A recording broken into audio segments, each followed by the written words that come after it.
Beleza, galera? O nosso amigo Vinícius Baião, especialista em João Cândido.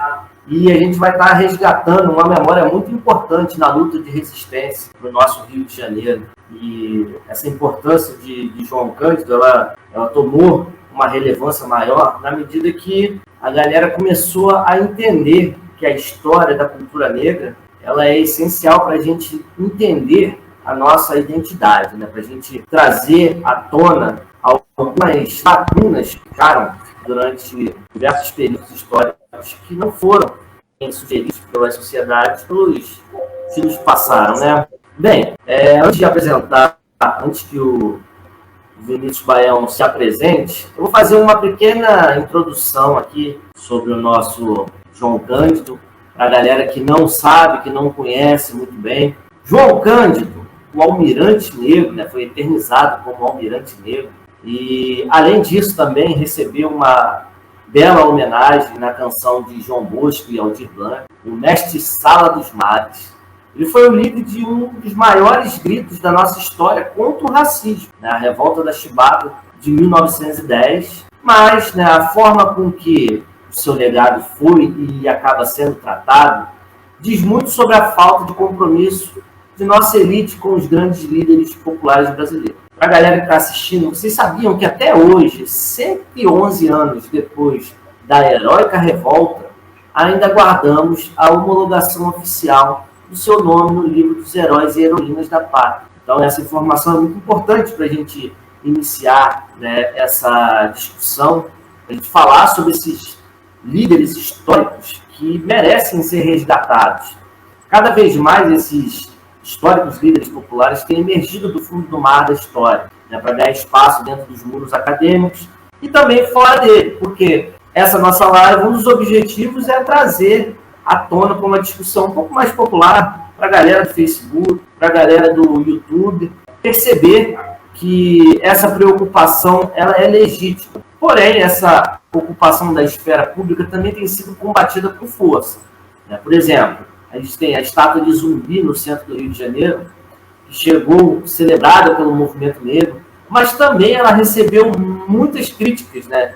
Um discurso de grupos que tentam repetidamente relativizar essa importância. Talvez eles estivessem incomodados, né, com esse crescente protagonismo negro de extrema importância para a nossa história. O João Cândido, né, depois de passar décadas apenas tendo por monumento as pedras pisadas no cais, mais uma referência, né, à canção de João Bosco e Aldir Blanc, finalmente teve a sua estátua erguida em 2008, no centro da capital fluminense. Mas até hoje a gente ainda está esperando essa inserção do nome dele no livro dos heróis e heroínas da pátria. Por exemplo, um fato que a gente cabe citar, Eduardo Bolsonaro, deputado, ele sempre buscou atrapalhar essa nomeação, essa inserção e protelando isso cada vez mais. No final de 2019, ele pediu que o projeto de lei que pedia essa inclusão de autoria do deputado Chico D'Angelo, né, passasse antes pela Comissão de Relações Exteriores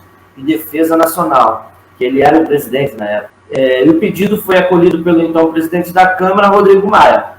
O parlamentar designado como relator dessa proposta foi o pastor Marco Feliciano. De lá para cá, nenhuma decisão foi tomada. Já tinha sido feita uma tentativa em 2007, né, por meio do senador Paulo Paim e da deputada Maria do Rosário. Mas o deputado Severiano Alves, relator da Comissão de Educação e Cultura, acabou rejeitando o pedido e teve seu parecer chancelado pela comissão em 2008.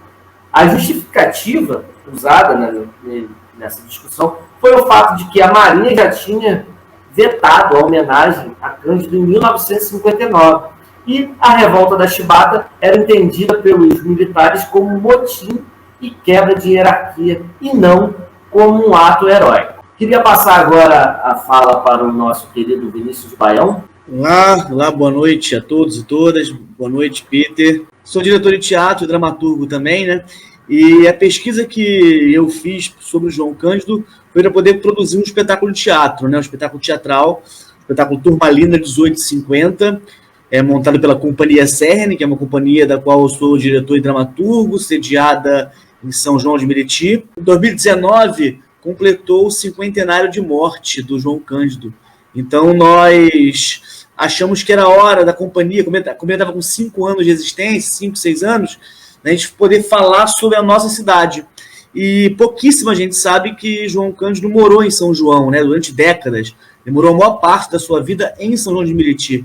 Então, nós resolvemos falar sobre São João de Meriti a partir da vida e da história de João Cândido. Então, uma pesquisa muito ampla que nós fizemos durante o ano de 2019 para poder montar esse espetáculo. Foram vários meses de pesquisa que incluiu não apenas o calendário de ensaios, né, mas nós promovemos muitas mesas de bate-papo, muitas mesas de palestras em diferentes locais, com diferentes especialistas sobre João Cândido, né, em locais populares, locais pelo qual ele passou. Então, nós fizemos uma mesa em São João de Meriti, lá na sede da companhia, com o professor Álvaro, que é estuda rural, especialista em João Cândido, e também com o Frei Tatá, que é o gestor do Museu Marinheiro João Cândido, que tem construção em São João. Depois a gente fez uma no centro do Rio, lá na região portuária, onde aconteceu a revolta, com o historiador Luiz Antônio Simas. Fizemos no Nova Iguaçu, fizemos no Sesc, fizemos em alguns lugares, 5 palestras, para poder falar sobre João Cândido. E eu acho que a gente pode começar esse papo aqui hoje falando uma coisa que é importantíssima. Nós, né, eu e você, Peter, somos 2 homens brancos aqui. Por mais que a gente entenda, por mais que a gente conheça a história de João Cândido, por mais que a gente saiba da importância de João Cândido, a gente nunca vai entender de verdade o que foi João Cândido, porque a nossa compreensão vai ser diferente, porque João Cândido foi o cara que libertou, como dizem vários historiadores, libertou uma escravidão que ainda existia dentro da Marinha Brasileira. Por mais que a abolição já tivesse acontecido, em 1910, os marinheiros negros eles eram ainda tratados como escravos, né, como escravizados dentro da Marinha. Então, é uma grande luta por liberdade que ele empreende. E durante o processo de pesquisa, nós fizemos nessa nossa ficha técnica, Peter, foram quase 20 pessoas trabalhando, e 90%, 80%, 90% eram de artistas e técnicos negros, porque a gente achou importantíssimo que eles tivessem a voz ali, né? E aí, dessa maneira, a gente foi entendendo, foi um processo de muita escuta. Aprendi muito, mas aprendi principalmente isso. A gente pode falar de João Cândido, mas com essa certeza de que a gente não vai entender na pele o que foi João Cândido, porque nós não vivenciamos essas questões. Verdade, verdade. É difícil a gente ter uma visão, né, necessariamente direta de tudo isso que a população negra sofre hoje, né? O pessoal aí se posicionar assim, no período histórico que a gente está falando, essa revolta dos marinheiros, a famosa revolta da Chibata, ela aconteceu em 26 de novembro de 1910. Cabe lembrar também que o João Cândido ele foi perdoado, né, oficialmente pelo governo brasileiro apenas em 2006, já passados 96 anos da revolta da Chibata e os 37 anos da morte dele. E no fim da vida dele, ele recebia apenas uma pensão vitalícia de seu estado natal, lá no Rio Grande do Sul, graças ao esforço do então governador Leonel Brizola. Ele passou a receber o benefício em 1959, já com 79 anos. E com esses 2 salários mínimos, passou os 10 últimos anos de sua vida.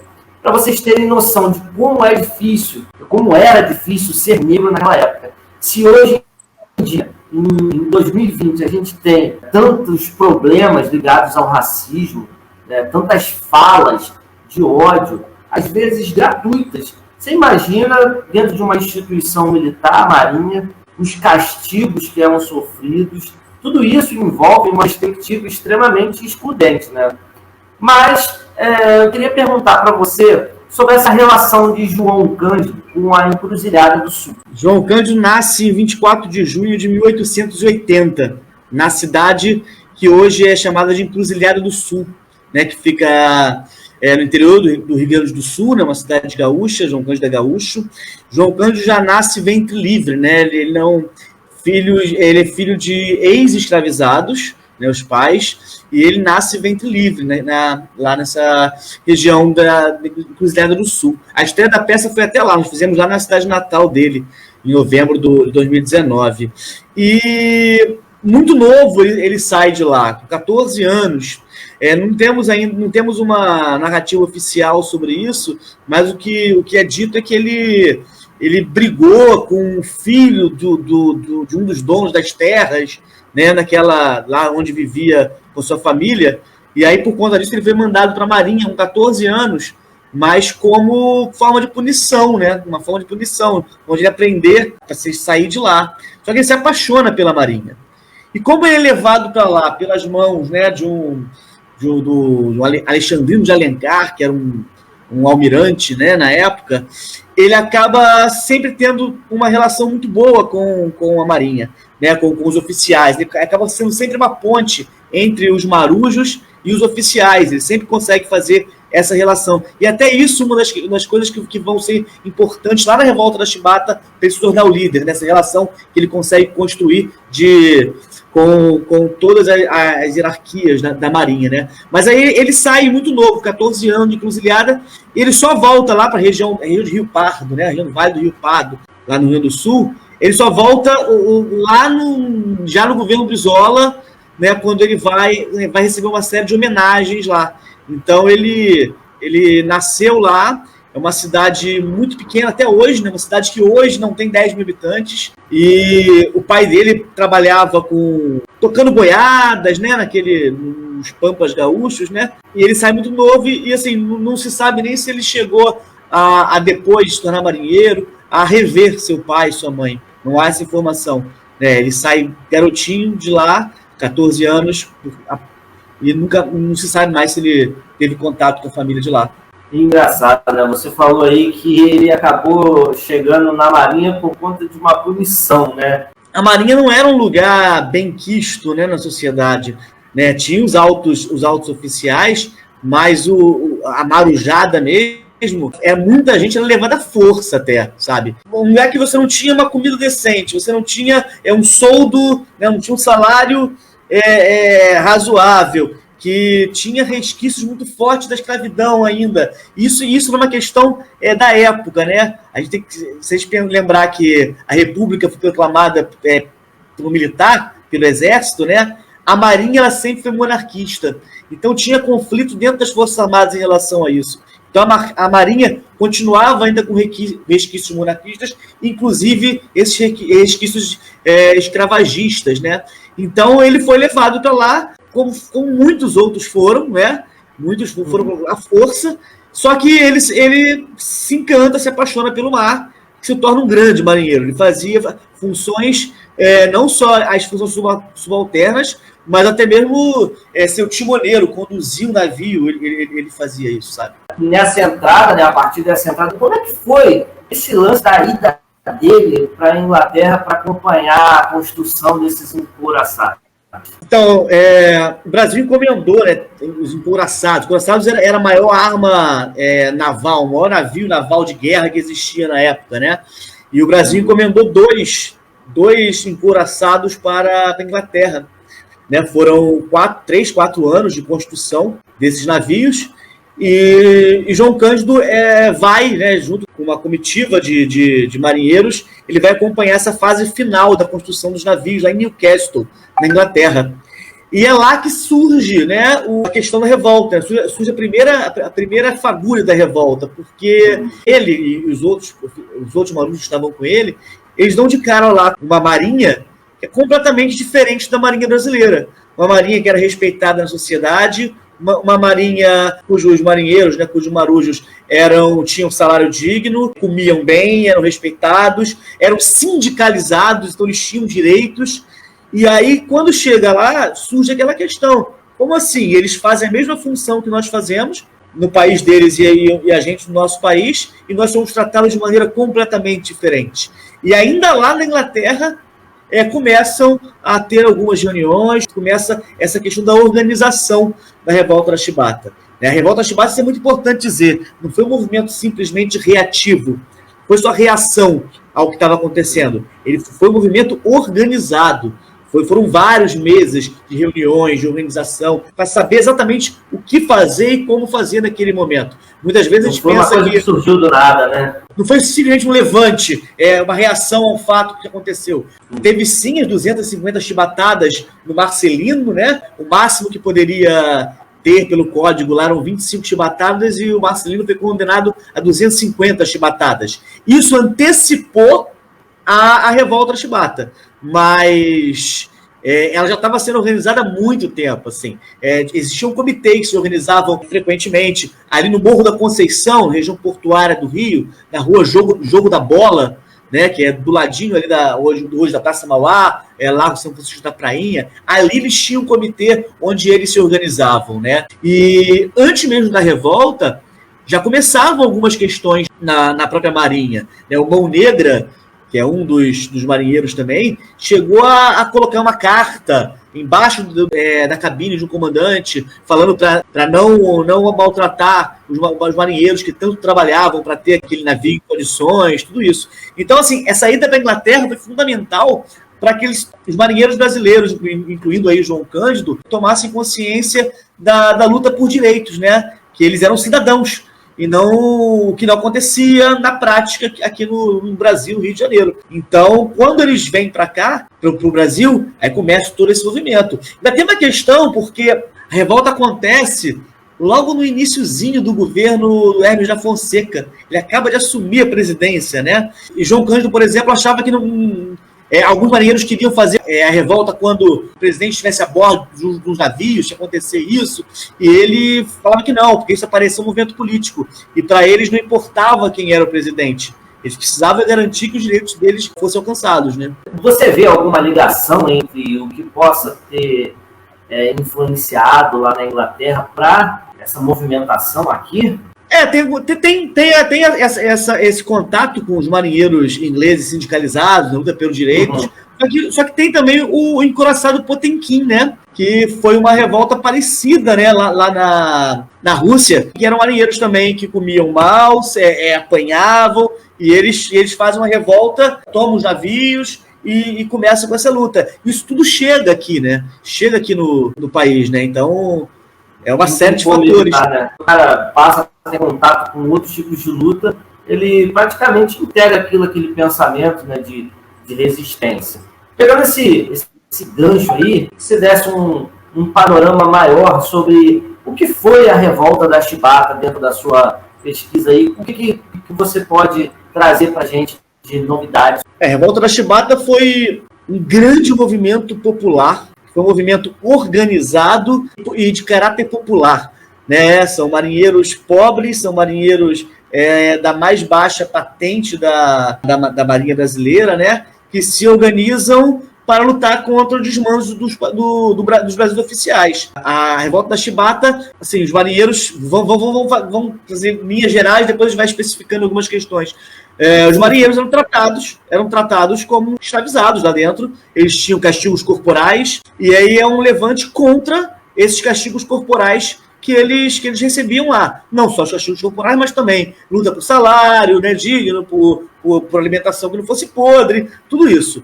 Então, é uma revolta que coloca canhões contra o Brasil, se a gente pensar contra o Congresso, né, Nacional. Ele funcionava aqui no Rio de Janeiro na época, capital da República, ali na Praça 15, né, onde hoje funciona a LERJ, e os marinheiros negros tomam os navios. Como eles tinham ido à Inglaterra, né, para poder aprender a manejar esses navios, eles tinham total controle daqueles navios. Isso é fantástico, porque muita gente não conseguia, naquela época, imaginar como que marinheiros negros tinham a competência, né, para guiar tudo aquilo. E aí o Aldir Blanc e o João Gomes são geniais quando eles colocam o mestre-sala dos mares, né? Os navios que iam deslizando pela Baía de Guanabara como se fossem mestres-salas, né? Nem existia ainda a figura da mestre-sala naquela época, mas ele traz essa imagem que nós conhecemos e coloca os navios ali deslizando com mestres-salas, né? A República, assim, o governo fica assim, de mãos atadas, não tem o que fazer. Os canhões estão voltados para a capital federal, parou o Brasil durante 6 dias, né? E é aquela coisa, que o Rui Barbosa tinha uma frase na época que ele falava o seguinte, Se o governo tivesse condições de terminar com a revolta, tinha que ir lá e terminar. Mas isso também ia mostrar para o mundo que os encouraçados não eram tão poderosos belicamente como se imaginava. O Brasil comprou os encouraçados e foi considerado, na época, o país como uma das maiores potências navais de guerra de todo mundo. Agora, se o governo tivesse como ir lá e tomar de volta, é porque não eram tão potentes assim. Ao mesmo tempo, se não tivesse como invadir, né, e não teria como mesmo, né? Tem uma frase de alguns marinheiros da época que fala que com 3, 4 tiros de canhão, eles faziam o Rio de Janeiro virar ferro velho, sabe? Destruir tudo ali. Então, tinha que ceder a pressão, né? Agora, uma coisa curiosa da gente falar é o seguinte: oficialmente, os marinheiros só ganharam a anistia. Eles só ganharam o perdão por terem se rebelado. O fim da chibata não veio por decreto, não veio por lei.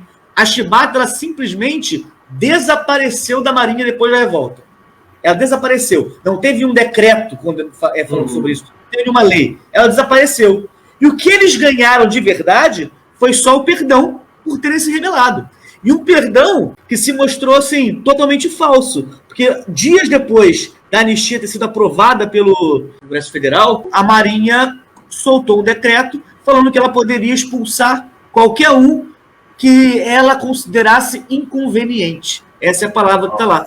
Ela podia expulsar de seus quadros qualquer um. E aí foi uma varredura geral logo depois da revolta, né? Tem um fato curioso da revolta, que acho que é legal a gente falar sobre isso. O seu Antônio Simas que traz essa informação. Tem uma relação que talvez o queixo do Noel Rosa, aquele queixo para dentro do Noel Rosa, é uma consequência da revolta da chibata. Porque ele nasce logo depois, nasce em dezembro, né, de 1910, e os tiros que foram dados pelos canhões parece que complicaram a gravidez da mãe dele. Ela entrou em estado de choque e tal, no Rio de Janeiro na época, e aí, quando ele nasce com fórceps, e é o fórceps que empurra o queixo dele para dentro. Então, talvez, se não tivesse a revolta da chibata, uma característica tão marcante, que é o queixo do Noel Rosa ser para dentro, não seria dessa forma, né?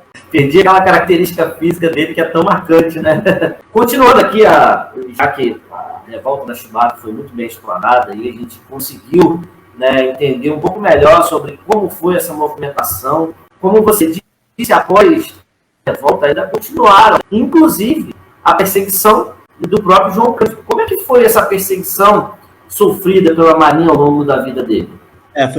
Assim, logo depois da revolta, teve isso, teve esse decreto que falava que a Marinha podia expulsar qualquer um, mas, obviamente, João Cândido, nesse momento, era um nome que circulava no país inteiro, né? O líder da revolta que colocou o governo ajoelhado diante dele, né? Uhum. Então, era um nome que não era simplesmente fácil ser descartado, vamos dizer assim, né?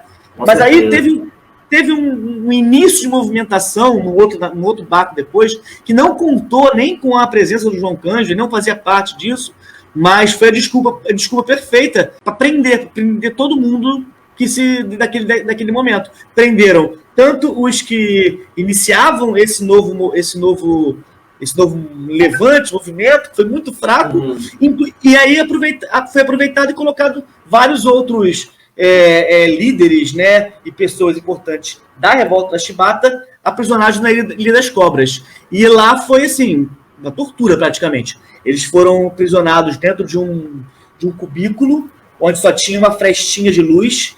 Eles faziam necessidades num barril. Esse barril, com tanta gente ali, ele acabou caindo. Então, aqui as cidades todas se espalharam por esse local onde eles estavam, o cheiro absurdo, a marinha pega e joga cal lá dentro para poder acabar com o cheiro. A água evapora, o cal sobe, tem um depoimento de João Cândido que fala que parece que eles estavam sendo cozinhados ali dentro. 17 ou 18, não sei se foram 17 prisioneiros nessa época morreram ali. Né? João Cândido foi um dos únicos que saiu com vida dali. mas saiu com muito problema de saúde, que foi acompanhando ele o resto da vida, e ele saiu dali tendo algumas alucinações, né? Por ter visto esses 17 companheiros morrendo aí do lado dele nessa masmorra, praticamente, né? Nesse caldeirão. E aí dali ele vai ser internado, aí onde é o Pinel hoje, né? Não sei qual era o nome na época, esqueci, ali numa casa para alienados, e é ali que ele conhece o Dr. Juliano Moreira, que é fundamental na vida dele. Juliano Moreira, que é um dos médicos mais importantes, né, de saúde mental do nosso país. Outro que é negro, e talvez por isso não tenha sua história tão contada como deveria ser, né, mas ele provoca uma revolução na forma do tratamento de saúde mental. Ele passa por um bom período nesse espaço. Ali Juliano Moreira conhece João Cândido, leva as questões de jornal. João Cândido lia muito jornal, né? Então ele levava os jornais para o João Cândido, vai percebendo a melhora do João Cândido, começa a fazer com que João Cândido pudesse dar os passeios no final da tarde. Então ele estava lá no manicômio, né? Mas ele saía para dar esses passeios no final da tarde. Teve um dia que ele foi ele estava, dizem, né? A gente não sabe se é não, dizem que ele era muito namorador, João Cândido, né? E ele começa a sair com uma, né, ali em Botafogo, Laranjeiras, com uma enfermeira, uma coisa assim, e aí eles vão no teatro assistir alguma peça, uma coisa assim, e aí ele chega lá e dá de cara com um dos almirantes grandes da Marinha que tinham condenado ele, né, lá para ser para... E aí ele volta direto para não dar problema para os médicos que liberavam ele, né? Ele chega... Eu voltaria, né? E aí logo depois que ele sai de lá, ele é preso de novo, em Ilha das Cobras de novo, até que tem um julgamento onde eles são considerados inocentes, mas ao mesmo tempo são expulsos da Marinha. Então ele sai da Marinha com a roupa do corpo, só que ele não conseguia largar o mar. Ele tinha uma relação muito forte com o mar. Então ele começa a trabalhar na Marinha Mercante, no transporte de passageiros, mas aí continua a perseguição da Marinha, né? A Marinha, como os portos sempre eram controlados pela Marinha de Guerra, né? Quando os navios da Marinha Mercante, então de transporte de passageiros ou de carga, chegavam lá e eles viam que o João Cândido estava lá, obrigavam o João Cândido a ser demitido. Então ele ficou pulando para vários trabalhos desses navios, né? Até que só resta para ele trabalhar na descarga de peixe na Praça 15.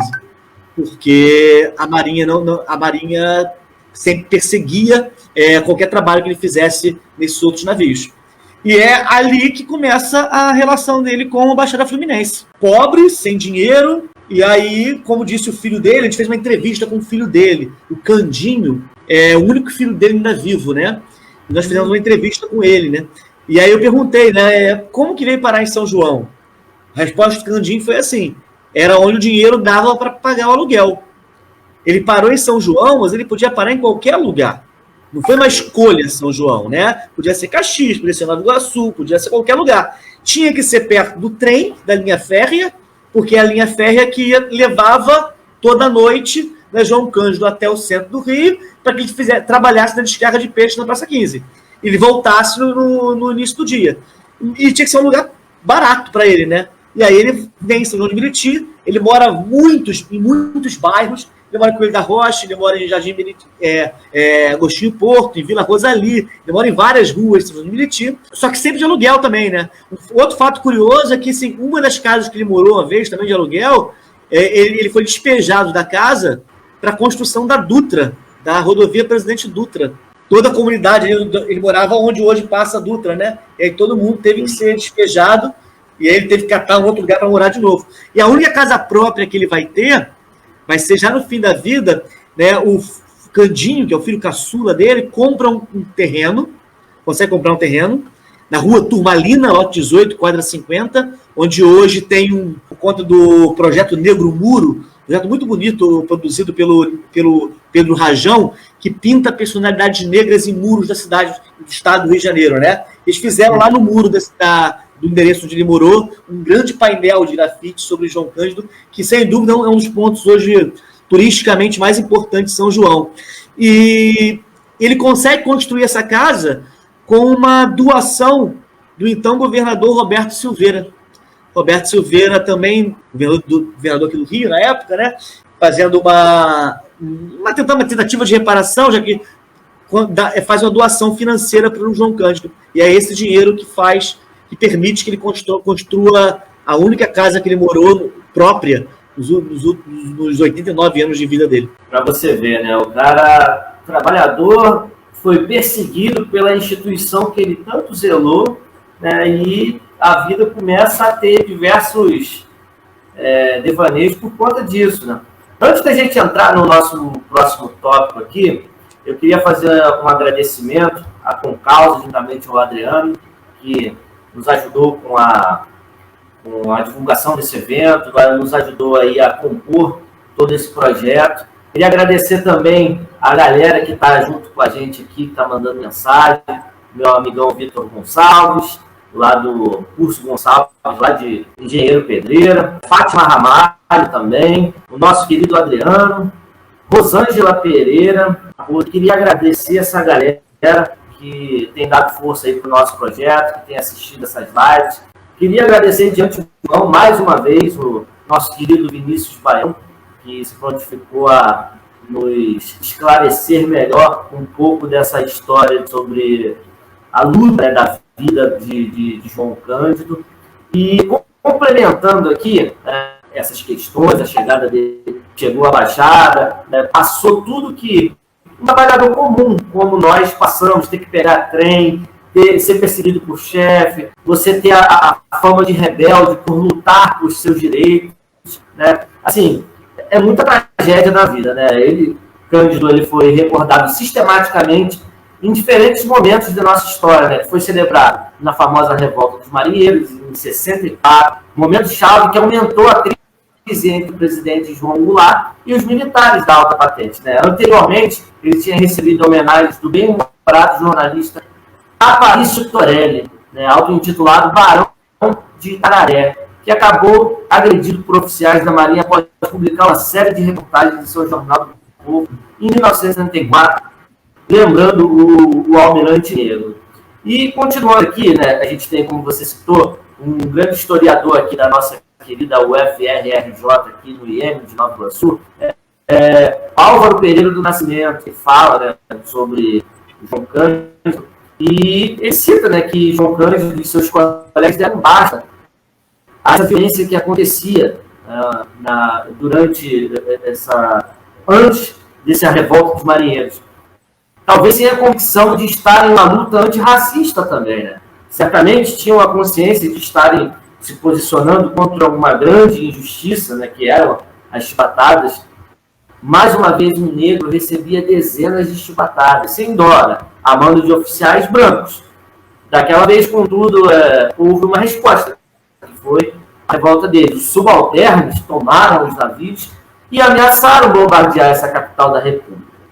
Participaram aí desse levante, né, 2.379 praças. Para efeito de comparação, como diz o nosso professor Álvaro Pereira, a volta do encoraçado Potemkin ocorria na Rússia em 1905. Esse grito de liberdade foi uma constante na vida dele, né? Que teve diversas tragédias pessoais na vida dele.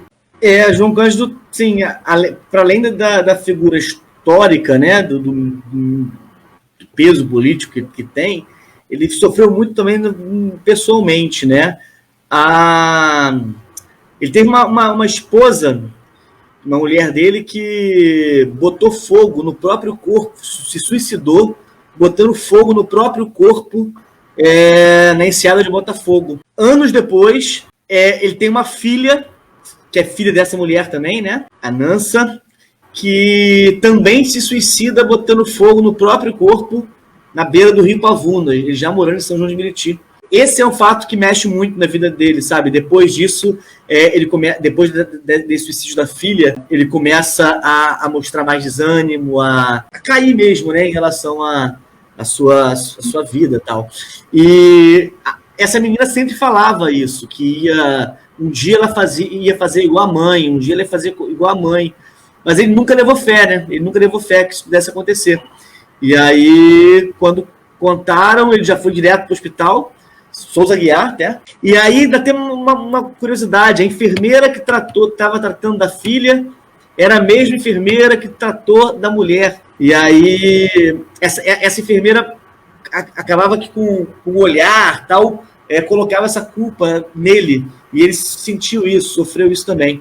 Então, fora essas tragédias, né? Pô, tragédia fatal, tem vários pequenos causos, né, que vão mostrando como ele sofreu ao longo dos anos, né? Ele foi você comentou sobre a pensão, né, que ele recebeu lá do Brizola, né, do governo do Rio Grande do Sul, mas ele chega aí a Porto Alegre, a convite de Brizola, e além dessa pensão mensal, ele ia receber uma série de homenagens, ia ter um busto inaugurado, ele ia visitar o Palácio Piratini, e aí a Marinha local faz pressão e não autoriza que isso aconteça, sabe? E aí o que acontece é ele vai visitar o interior do Rio Grande do Sul, aí quando ele volta lá, Encruzilhada, né, Rio Pardo, e aí lá ele é recebido, tudo isso, e volta. E aí ele chega a falar pro filho uma frase que tá até na peça, assim, que o Candinho, né, o Candinho vai com ele, e o Candinho meio que como assim, vem aqui, não vai ter homenagem que estava prevista? Aí ele fala assim, deixa estar. Para esse velho aqui, hoje, uma pensão mensal em dinheiro é muito mais importante do que qualquer homenagem. No livro do Edmar Morel, ele fala que ele é um homem com pouca instrução, mas que lê. Então ele lia muito jornais. Os jornais naquela época só falavam em liberdade. E foi por isso que ele lutou. E exatamente por ter lutado pela liberdade que ele pagou esse preço a vida inteira, sabe? Já no final da vida também, em São João, na Rua Turmalina, os marinheiros vão lá levar no aniversário, né, vão levar um bolo para ele, e tal, em formato de navio e tal. Eles escorregam numa ribanceira, o bolo cai. Aí ele fala, nada é fácil para a vida desse velho, nem um bolo de aniversário.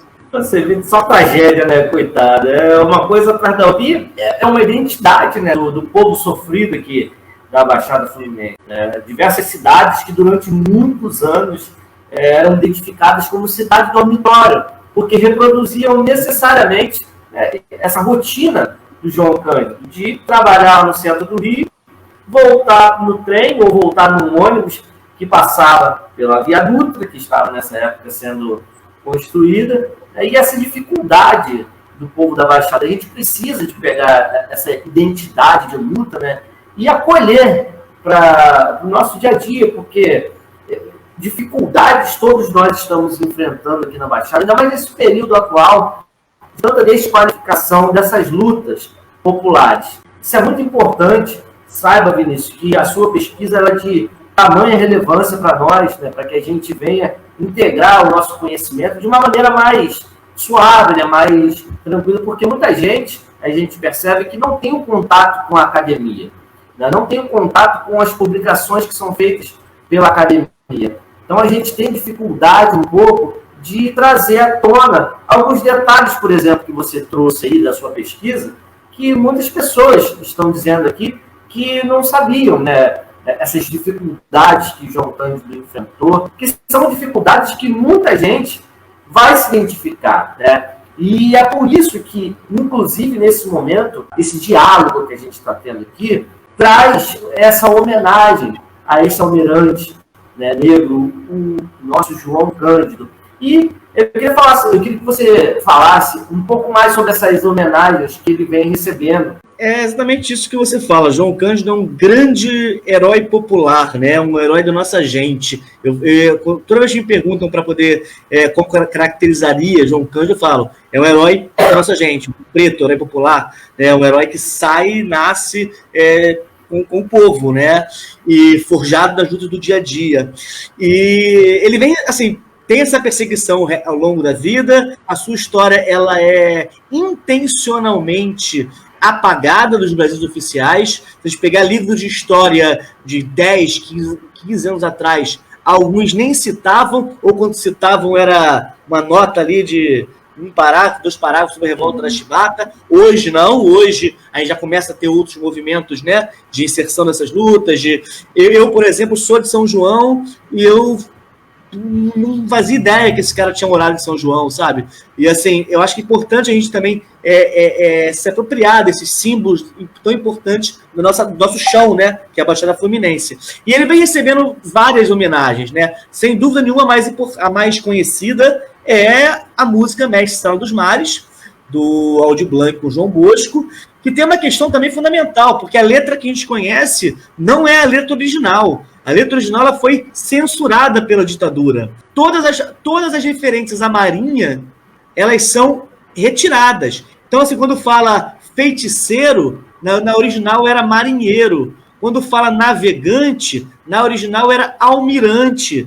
Quando fala aquela parte, ao acenar pelo mar, o seu bloco de regatas, né? Coisa assim. Na verdade, ao conduzir pelo mar o seu bloco de fragatas. E quando fala rubras cascatas jorravam das costas dos santos entre cantos e chibatas.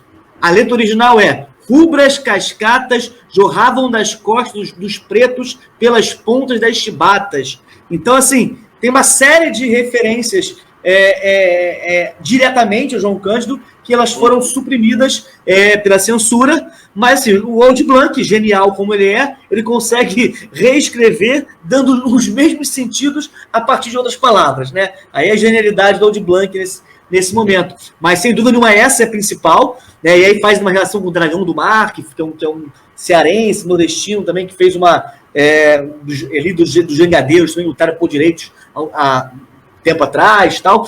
E aí tem essa. Nós temos duas homenagens em escola de samba, né? Na década de 80, teve uma aqui no Rio, teve um outro enredo também lá em São Paulo, agora, já nos anos 2000, também teve duas homenagens como forma de escola de samba. Nós temos um livro chamado de Chibata, que é toda a história de João Cândido em quadrinhos. É maravilhoso também. Nós temos 3 espetáculos de teatro que aconteceram na última década, nos últimos 15 anos mais ou menos. A Companhia Teatro e Olho Vivo de São Paulo montou o espetáculo João Cândido do Brasil, lá em São Paulo. Em 2010, né, por causa dos 100 anos da revolta, a Companhia de Mistérios e Novidades, que é sediada na região portuária do Rio, do ladinho do Sindicato dos Estivadores, né? Relação direta também com o João Cândido, fizeram um espetáculo de rua sobre a história de João Cândido, muito bonito, e a Companhia CERN, que fez em 2019, continua em cartaz esse espetáculo. Eu até convido, amanhã vai ter uma apresentação gratuita, virtual, pela SP de São Paulo, né? Escola de Teatro. Então, quem quiser conhecer o espetáculo, amanhã às 18 horas, só procurar aí nas redes sociais que vai ser SP Escola de Teatro, vai ter uma apresentação. E, além disso, eu acho que os movimentos todos também que surgem, né, que vão ganhando corpo para transformar, para colocar o nome de João Cândido no livro de heróis da pátria. Ele já é um herói nacional, ele já é um herói da nossa gente, mas ele não está com o nome lá. Como você disse no começo, né, ele foi, em 2019, teve o nome colocado no livro de heróis do estado do Rio de Janeiro. E hoje, oficialmente, João Cândido é um herói do estado do Rio de Janeiro. É uma lei, se eu não me engano, do Valdec com André Siciliano. Não tenho certeza, mas eu acho que é isso. E tem essa do Chico D'Angelo, que é transformá-lo em herói nacional, que enfrenta muita dificuldade lá em Brasília. Como você falou, o Eduardo Bolsonaro tentou mesmo jogar para essa outra comissão com a desculpa que ele era da Marinha. Então, se ele era marinheiro, tem que passar por essa comissão aí de defesa e tal. Mas quando a gente sabe que, na verdade, o que se quer mais uma vez, invisibilizar o nome de João Cândido, né? Invisibilizar as lutas que ele representa. Então, eu acho que é fundamental que a gente fazer qualquer movimento que possa resgatar a memória de João Cândido e colocarmos seu nome onde deve estar, que é como herói nacional. Inclusive, você falou isso é um fato curioso também.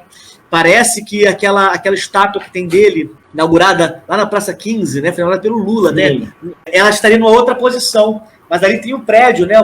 Tem um prédio da Marinha ali, né? E parece que a Marinha peitou de não colocar a imagem virada para a Marinha. Então está virada para o outro lado, essa imagem. Logo depois, quando foi feito o VLT passa hoje em frente. Hoje, a gente não vê, praticamente, só se a gente quiser ver essa imagem. Andando por lá, a gente não vê, porque o VLT tampou, sabe? Então, assim, tem uma série de coisas que a gente tem que estar sempre atento para não deixar que o pouco que a gente fala perante a grandiosidade desse homem, esse pouco também não vá se apagando.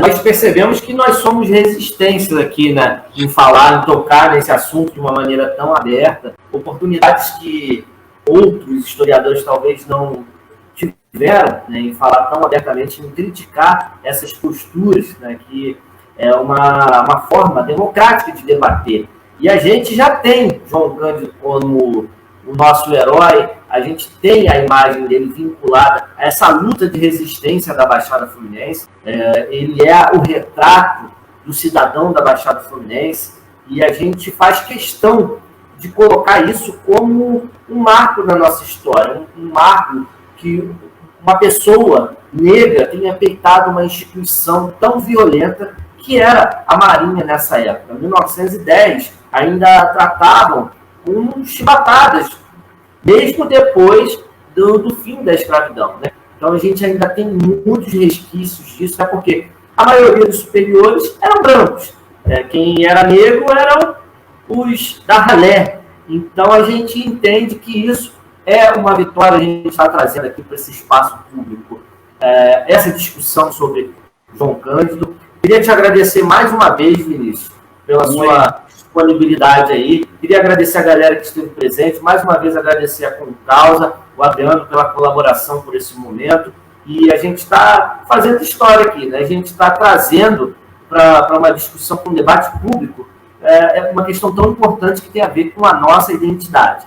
Queria agradecer a você, Peter, ao Adriano pelo convite, né? Eu acho que é fundamental que a gente crie essas pontes, essas relações entre a Concausa, que faz um trabalho fantástico na cidade, na Baixada, na região, durante tanto tempo, nós lá do Instituto Cultural CERN, começando agora também, mas com essa mesma pegada de cultura, de direitos humanos. Eu acho que criar essas pontes, nesse momento, por conta de pandemia, virtuais, mas que a gente possa estabelecer pontes também, né, presenciais mais à frente, que a gente possa somar nossas lutas, somar nossos esforços para construirmos aquilo que a gente acredita.